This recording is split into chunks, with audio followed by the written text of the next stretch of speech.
You mentioned public policy a little bit earlier. I think one of the barriers is figuring out how to best communicate our insights in a way that the public at large, policymakers, others can understand and make use of those insights. And you have been better than anyone that I know at being able to make that translation.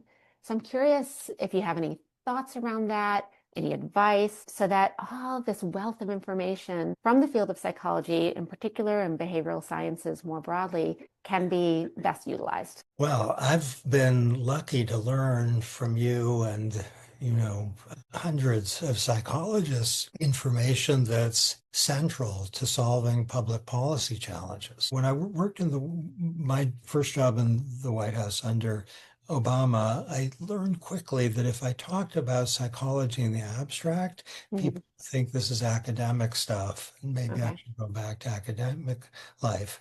But if I talked about air pollution or uh, pandemics, which we Hmm.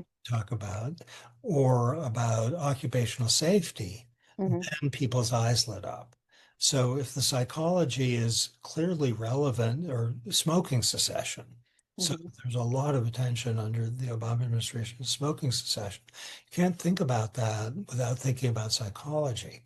Hmm. So if there's a label for, encouraging people to purchase fuel efficient cars, how's that label going to work with the human mind? We redesigned a label. It's still the label that's on all cars.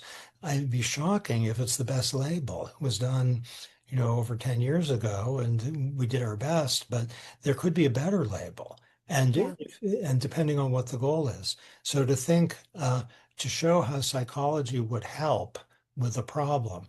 I know in a major city right now, I won't out them, though the letter N might not be uh, irrelevant to the name of the city. There's a challenge with a law coming in that's going to throw people off benefit rolls, people who deserve lawfully to be on them, but they're going to have to do some stuff to stay on the rolls. Okay. How is that problem going to be solved? I mean, it might be that people won't take the steps they need to take. What can you do to get people to take those steps? Their lives may be, in some sense, in the balance, and this is Right. a psychology task. So I'm thinking that if there's a concrete problem or a policy domain that maybe has no partisan valence at all, Mm. psychologists are kind of the first line of defense.